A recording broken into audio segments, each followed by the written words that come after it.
Hello. We're in the garage.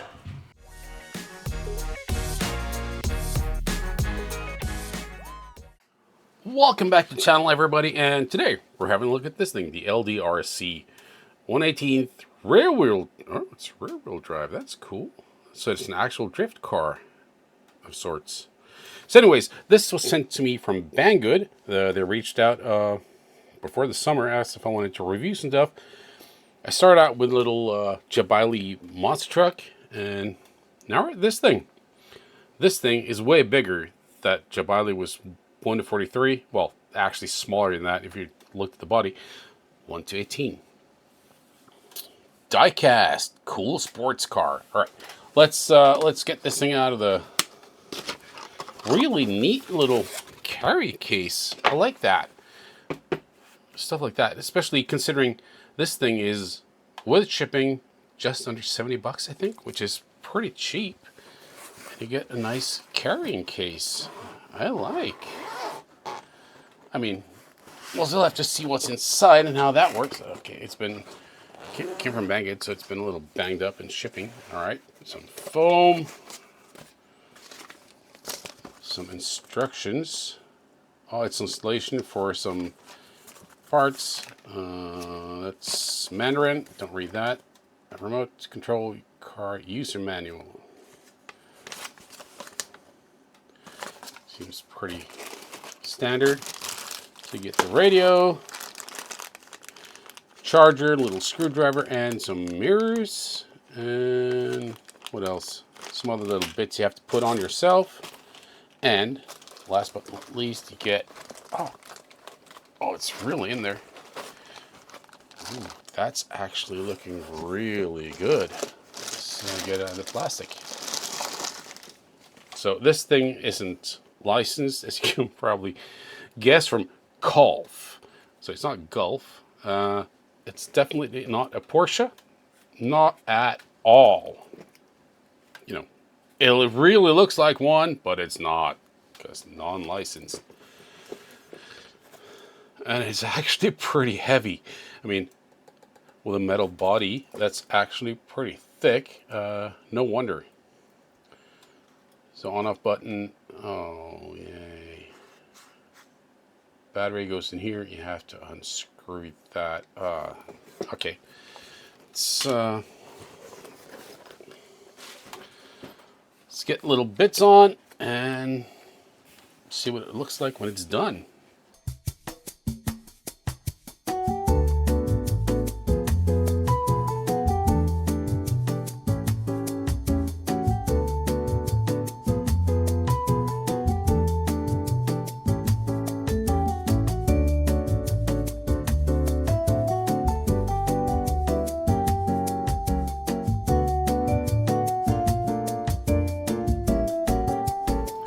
So,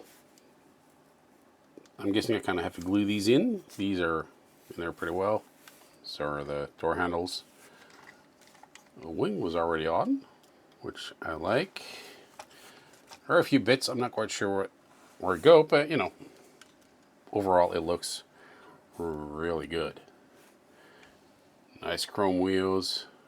Those are blacked out windows, which, you know, not the best. Let's do this thing. Oh, nice.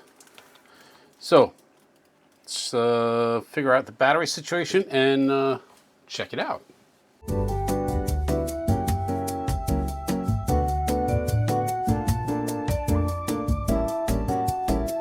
So, screw. I don't think you're going to need a screw because this latches on pretty well. Car comes with a tiny lithium ion 500 milliamp hour 7.4, so 2-cell battery. Let's see, radio just takes 2 AA's. Let's take off the plastic and actually see what's on there. Short press to switch between high and low throttle. Short press to switch between large, small steering. Short press to switch to flip the light, so A, B, and C. And it's on. Let's hook up the battery.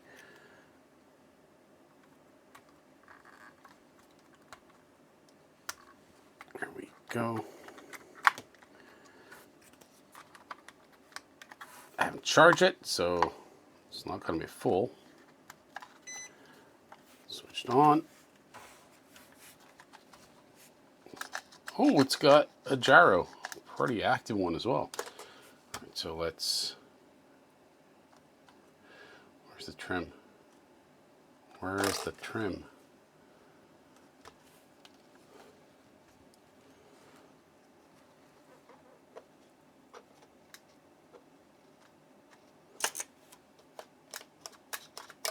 There we go, okay.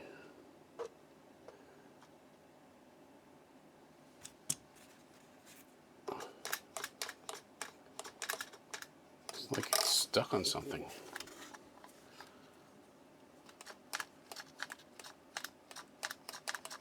What's going on?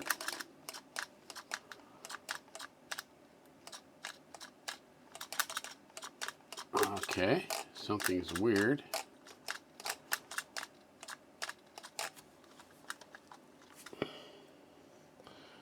If I turn the gyro all the way down.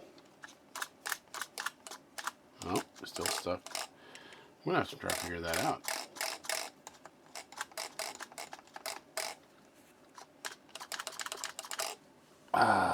So now I have to figure that out as well.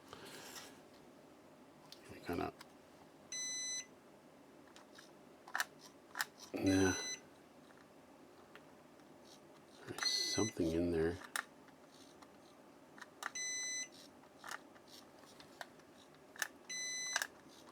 Rubs on something. It feels like it's under this plate right here.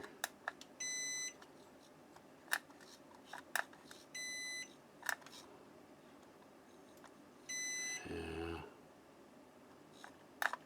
I'll have to take it apart, figure it out, and then, well, one mirror is already out, so yeah, they have to be glued on somehow.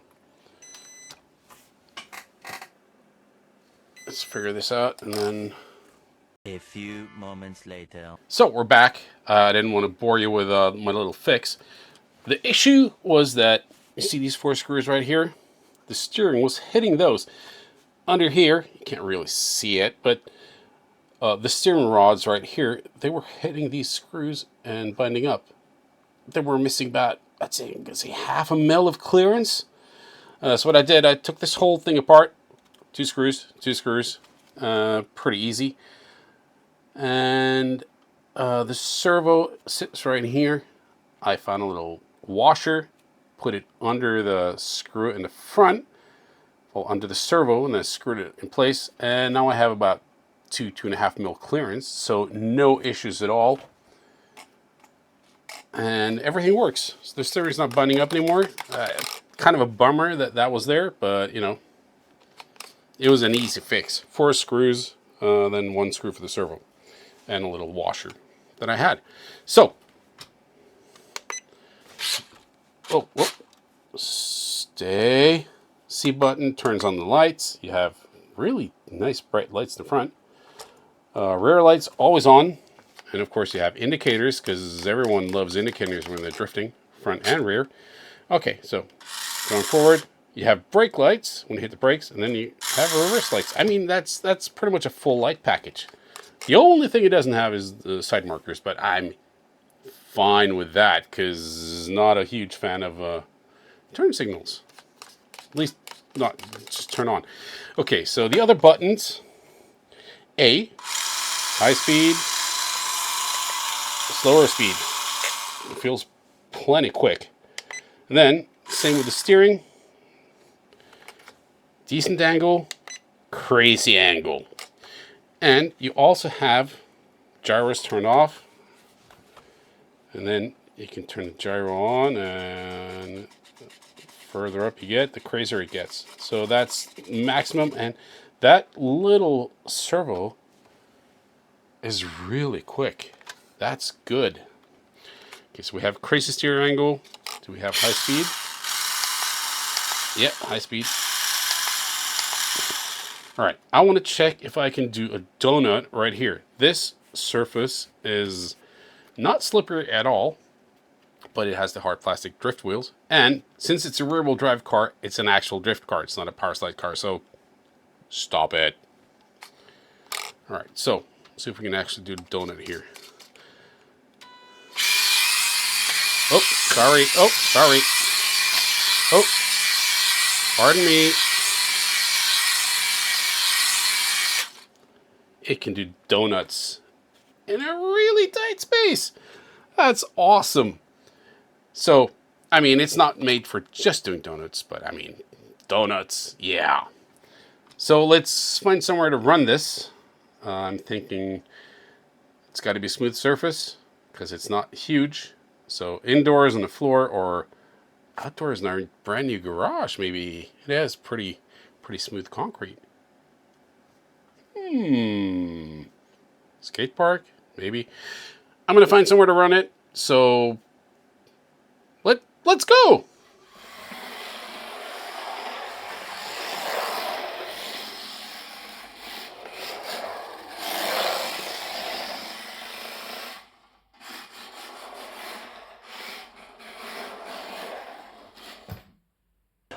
I tried running it on indoors on the laminate flooring in the living room. Yeah, that didn't go well.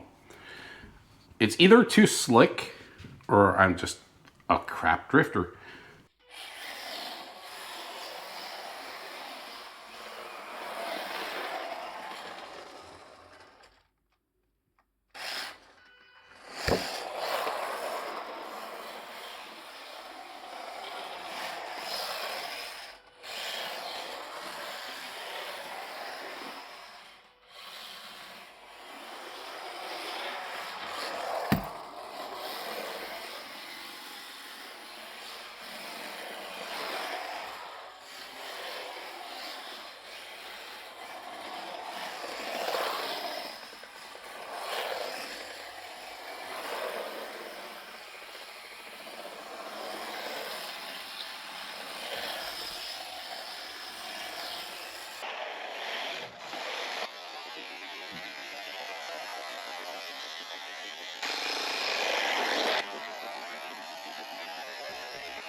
Then I tried downstairs in the brand new garage, and it's not done. Well, it's done on the outside. We haven't done anything on the inside yet. So we don't even have power, but we've got batteries in our cars. Yeah. So that's good. No extra lights, so I hope we'll be fine. So let's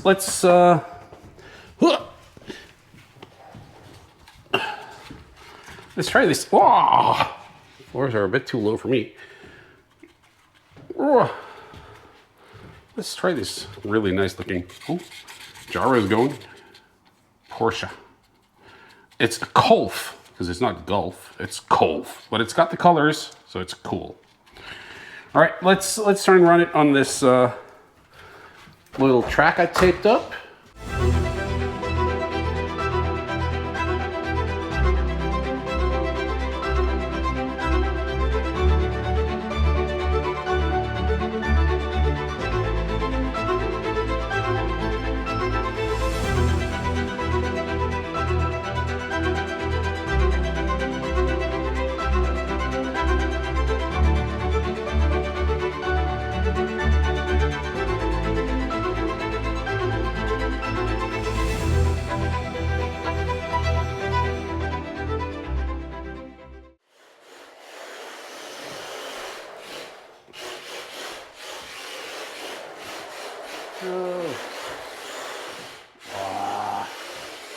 Why'd you turn up the speed?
So I'm still in the garage. I'm going to stay here. Well, it's almost dinner time, so I have to go in eventually, but I don't want to yet because I'm having too much fun. And I'm kind of frustrated. Is it because the car is bad? I don't think so. It's just because I'm a crappy drifter when I don't have four-wheel drive. Yeah, I think that's it. So the car, heavy. It's got a metal body, so that's a choice, I guess. Looks amazing. It's got the Golf livery, so not the Golf, you know, because licensing. Also, it doesn't have any Porsche badges on it because, you know, licensing. Looks really good. I had a little issue with the steering at first, so I had to shim up the servo a little. I don't know why that was. Probably from when they assembled it, someone did something not perfectly correctly, and yeah. I wonder if it would be better with a lipo. Then again, it's plenty quick as it is, at least for me. So I've managed to get a few really nice drifts out of this. The gyro can be adjusted, and I've had it sort of a middle point. Speed can be adjusted from a bit too slow to drift on this floor, but basically too fast, or at least for me, on a really slick floor, to really, really fast. And same with the steering. You can go from like normal road steering to crazy drift angle, which is, again, I didn't really master it yet, but I'm not done. So the car feels really good. It's not too expensive either. I think it's like 60 bucks. There's going to be a link to where I got them from and a coupon code so you get a little bit off the price, which is always nice. The radio, super light. It's got all the functions. Sure, it's doesn't feel great, but it has like a little thumb steering thing, so you can drive it one-handed. That's nice. It's got lights you can turn on and off. Cool. I'm not a big fan of the indicators or the blinkers. You can adjust the steering 2 levels and the speed. Then you have like your normal stuff. So the radio feels really cheap, especially compared to the car, which is metal and looks really fantastic. But it works, it does the job, so can't really complain too much. And it's got the thumb thing, which is nice. So overall, it works really well. Better than I expected, especially considering it's so cheap and it's metal and it's got, you know, functions. And it got a gyro that can go haywire if you wanted to. So the biggest issue with this thing is me. Yeah, I already said it. I suck at drifting so far. It's going to get better. I probably need more drift cars to practice with, don't I? Let me go check. I think I'm going to look for that now. Well, once I'm done driving this thing, which is in a while. Battery lasts a decent while, but not too long. So I think I'm going to swap out the plugs and start running my lipos because I have a lot of them. So consider this. It's fun for indoors. I wouldn't take it outdoors. It's really fun, pretty cheap, and they come in other body options as well, which is cool. So do the whole, you know, like, subscribe, ring the bell, comment. Do you have one of these? Do you have one of the previous ones? Do you like it? I like it.